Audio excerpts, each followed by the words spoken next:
According to Christian tradition, Saint Anne, also known as Anne or Anna, was the mother of the Virgin Mary. Her name is a Greek rendering of the Hebrew Hannah, meaning grace. Ismaria and Eluid, the parents of Anne, lived in Nazareth. The firstborn of Ismaria and Eluid was a daughter called Sobe, but this child did not live for more than a few months. When Ismaria again became pregnant by God's blessing, she was given a revelation at night. She saw an angel beside her bed, writing a letter on the wall.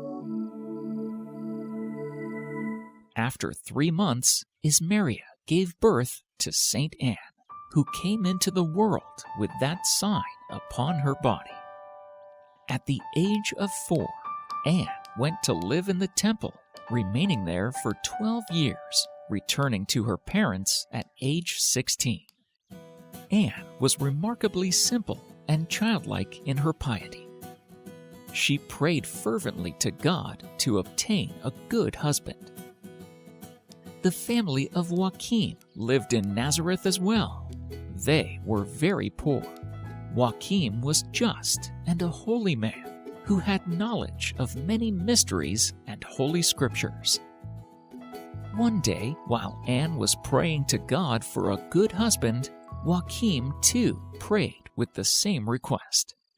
The angel Gabriel was sent to announce this divine decree to both of them.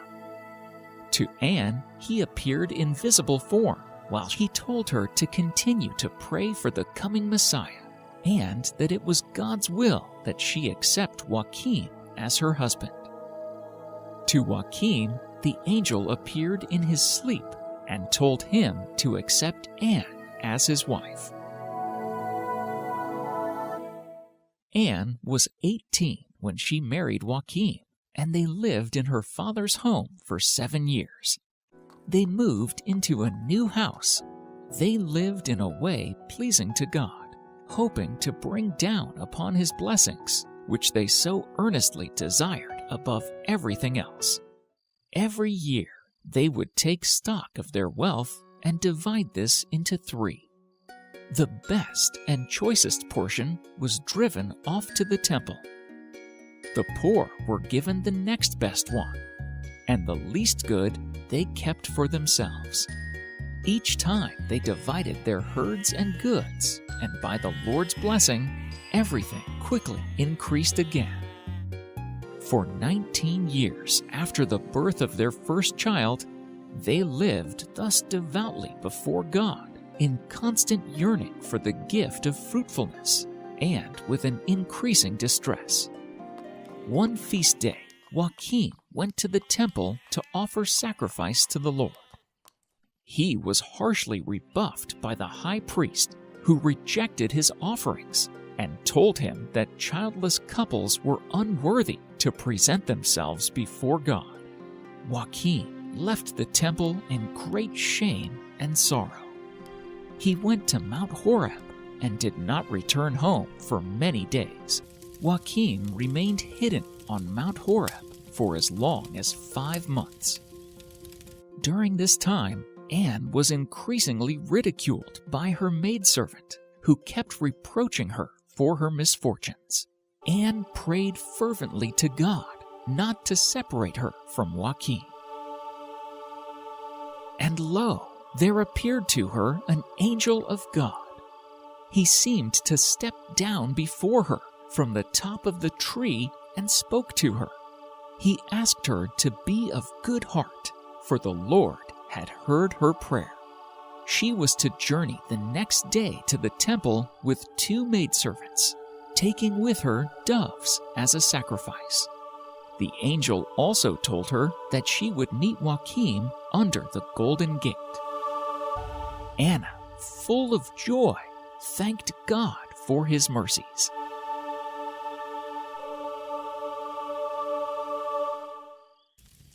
The angel then appeared to Joachim, who was praying at the time.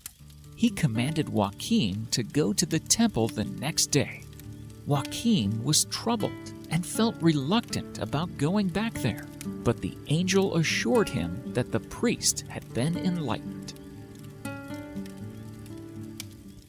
Joachim arrived at the temple with a large herd of cattle the next day. He was surprised to see two high priests running towards him. They welcomed him into the temple, and his offerings were accepted. He was so happy, and he prayed in ecstasy all night. The angel appeared to him again and said, "Anne will conceive an immaculate child, from whom the Redeemer of the world will be born."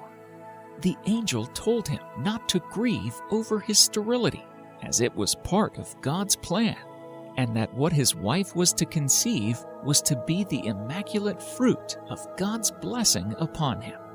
Then the angel removed the treasure from the Ark of the Covenant and inserted it into Joachim's garment, and it entered his body. The angel then disappeared, upon which Joachim sank to the ground in an ecstasy as though paralyzed. The priests who re-entered the holy place found him radiant with joy. They lifted him up reverently and placed him outside in a seat generally used only by priests. When he had recovered, he was beaming with joy. Joachim later met Anne under the Golden Gate, as told by the angel. The Immaculate Conception of the Blessed Virgin Mary was accomplished, and Anne was pregnant. Joachim took great care of Anne, and he was always present to attend to her needs. Throughout the 9 months that followed, many prophets spoke of the approaching birth of the Virgin. There were many signs and symbols concerning it. On the eve of Mary's birth, all nature rejoiced. Men and beasts were stirred to joy. The people saw a special light around the house of Joachim and Anne, and they gathered around the house to witness the miracle.